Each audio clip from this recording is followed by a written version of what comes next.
Hello dear friend everybody's. आज हम लोग 9 क्लास की बोर्ड लेवल की क्वेश्चन के बारे में जिक्र करेंगे। जो 9 क्लास में बोर्ड लेवल का प्रश्न जो पूछा जाता है, 9 क्लास का अगर बोर्ड लेवल के प्रश्न जो पूछे जाते हैं वही क्वेश्चन की मदद से हम लोग इसको जानकारी लेंगे। चलिए आते हैं। अगर 9 क्लास अगर बोर्ड लेवल हो जाए, 9 क्लास अगर बोर्ड हो जाए तो किस किस प्रकार से कैसे कैसे क्वेश्चन आएंगे। तो सरकारी विद्यालय में जो क्वेश्चन पूछा गया था बोर्ड लेवल के तहत 9 क्लास में, उसी का सिलेबस के बारे में हम चर्चा करते हैं। तो सबसे पहले भाषा, जो भी 3 भाषा है, हिंदी, संस्कृत और इंग्लिश, तीनों भाषाओं पर पहले हम चर्चा करेंगे। चलिए देखिए हिंदी में किस प्रकार प्रश्न पूछे जाएंगे। तो सबसे पहले 50 मार्क्स की ऑब्जेक्टिव रहेगी। 50 मार्क्स का ऑब्जेक्टिव क्वेश्चन रहेगा सबसे पहले। तो जो जिस प्रकार 2021 में क्वेश्चन लॉन्च हुआ था, क्वेश्चन निकला था कि 100 क्वेश्चन में से 50 ऑब्जेक्टिव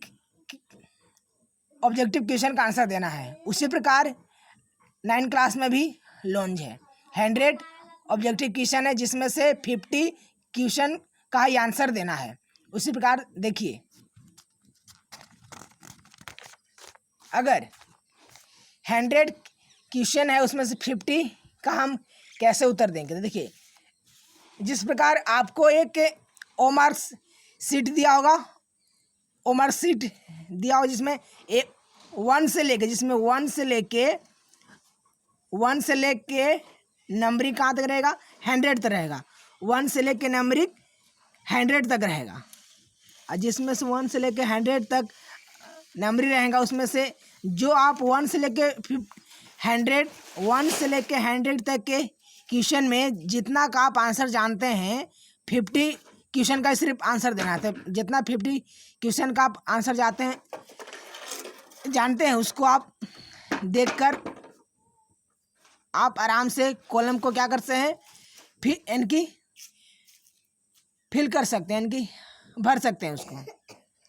जिस प्रकार देख लेते हैं कि हमको पहला क्वेश्चन है कि भगजोगनी का दूसरा पति कौन था। तो 4 ऑप्शन में से जो भी हमको आएगा उसको पहले क्लिक कर लेंगे। तो मान लेते हैं कि इनकी देख लेते हैं, तो भगजोगनी का दूसरा पति कौन था, सा डी, उसका सौतेला बेटा। तो फर्स्ट में हम लोग डी को क्या कर देंगे, रंगित कर देंगे, इसको भर देंगे, ठीक ना। अब मान लेते हैं हमको दूसरा क्वेश्चन का आंसर नहीं आ रहा है, तीसरा का आ रहा है कि ग्राम गीत का मर्म शीर्षक पाठ के लेखक कौन थे। हमको दूसरा नहीं आया मगर तीसरा आ गया, ग्राम गीत का मर्म शीर्षक पाठ के लेखक कौन थे। तो कौन सा है, लक्ष्मी नारायण सुधांशु। तो ये हम दूसरा को छोड़ करके तीसरा में क्या कर देंगे, कौन सा ऑप्शन हुआ, बी, तो उसको हम क्या कर देंगे, रंगित कर देंगे, यानी कि भर देंगे। इसी प्रकार, ठीक ना, उसको हम दूसरा में, यानी कि दूसरा नहीं आया था हम तीसरा में कर देंगे। उसी प्रकार आपको जो नहीं आएगा उसको अगला, यानी कि टोटल आपको 50 क्वेश्चन का आंसर, जहाँ 1 से लेकर 100 तक जो आपको आ रहा है, उसी प्रकार आपको 1 से लेकर 100 तक में आपको आंसर भर देना है। जिस प्रकार हम देखते हैं कि हमको 1 से लेके 7 तक में कोई क्वेश्चन का आंसर नहीं आया, 1 to 7 में कोई क्वेश्चन का नहीं आ रहा है आंसर। हमको कौन सा आया, 9 क्वेश्चन का आंसर आ रहा है। राम कुमार लेखक के अलावा और कौन थे, राम कुमार लेखक के अलावा और कौन थे, तो अर्थशास्त्री, लेखक के अलावा क्या थे, अर्थशास्त्री थे। 9 का हम क्या भर देंगे, 9 का ए, इस प्रकार, ठीक ना, 9 का ए हम लोग इसको फिल कर देंगे, नहीं भर देंगे। इसी प्रकार ऑब्जेक्टिव आपका 1 to 100 दिया रहा है, जिसमें 50 का आंसर देना है, तो इसी प्रकार देना होगा।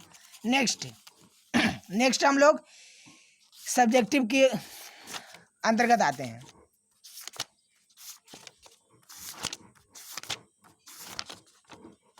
चलिए देखते हैं। देखिए, आपको 2 गद्यांश पूछा जाएगा, हर एक गद्यांश में 2 क्वेश्चन रहेगा, जिसमें से आपको एक का उत्तर देना होगा, ठीक ना।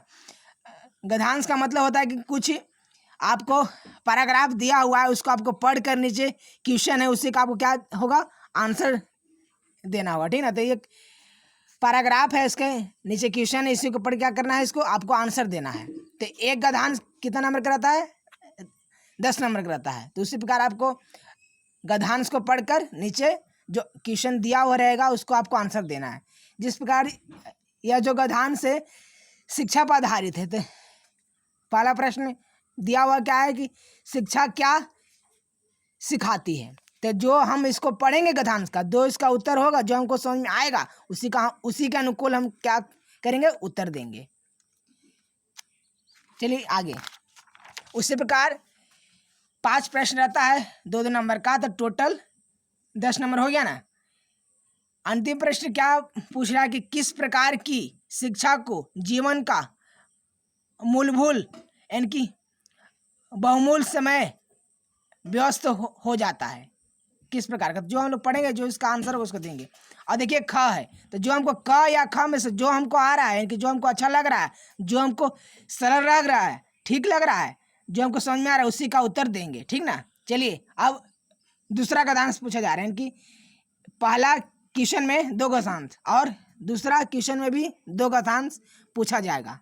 तो इसमें भी हम लोग को जो हमको आएगा आंसर, ये भी 10 नंबर का था। तो टोटल गद्यांश की संख्या आपका हो गया 4, जिसमें से 2 क्वेश्चन में 4 गद्यांश रहेंगे। 20 नंबर का टोटल 10-10, ठीक ना। नेक्स्ट देखते हैं कैसा क्वेश्चन पूछा जाएगा।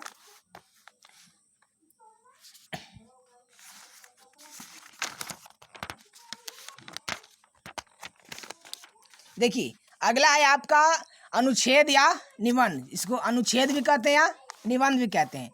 तो निबंध आपको पूछा जाएगा, 10 नंबर का एक निबंध आएगा, जिसको 200 से लेके 250 शब्दों में आपको उत्तर देना है। 200 से लेके 250 शब्दों में उत्तर देना है, जिसमें निबंध की संख्या रहेगी 5 निबंध पूछेगा, उसमें से आपको एक का ही उत्तर देना है। और एक टॉपिक बाई टॉपिक बना के पूछेगा। जैसे बेरोजगारी पर है, तो पहला पॉइंट बना दिया है कि बेरोजगारी का अभिप्राय क्या है, समस्या क्या है, उसका कारण क्या है, विकास में बाधा क्या है, समाधान क्या होगा। तो जो भी बेरोजगारी का टॉपिक है, यानी कि जो भी बेरोजगारी के बारे में हम लिखेंगे, एक टॉपिक सारी समस्याओं को हल करते हुए इसको लिखना है। पॉइंट यही आपका निबंध का सार रहेगा टोटल। जैसे सरस्वती पूजा पर ही पूछा जा रहा था, यही टॉपिक आपको उत्तर देना है।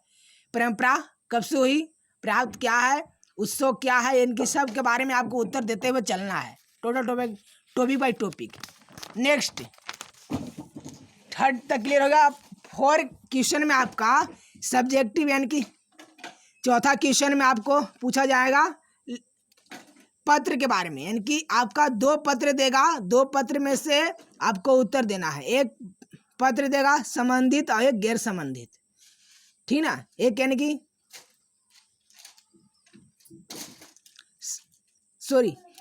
कहने का मतलब है कि 2 पत्र पूछा जाएगा, यानी कि पत्र एक पूछा जाएगा और एक संवाद पूछा जाएगा। पत्र एक पूछा जाएगा, चाहे गैर पत्र हो, मतलब संबंधित पत्र हो, या आवेदन पत्र हो, या दूसरा पूछा जाएगा आपका संवाद यानी कि बातचीत के विषय में। तो वो भी 5 नंबर का रहेगा। अंक की संख्या कितना उसमें रहेगी, 5 नंबर का। तो जो आपको आएगा दोनों में से उसका उत्तर दे देना है। और 5वां नंबर प्रश्न है प्रश्न उत्तर। आप 10 प्रश्नों का यानी कि 10 टोटल प्रश्नों की संख्या रहेगा 10, उसमें से आपको 5 प्रश्नों का उत्तर देना है। हर प्रश्नों की संख्या पर नंबर मिलेगा 2-2, यानी कि टोटल 5 नंबर आपको, यानी कि टोटल 5 प्रश्नों की उत्तर देना है, जिसमें से आपको संख्या कितने प्राप्त होंगे, 10। 5 प्रश्नों का आप उत्तर सही देते हैं तब।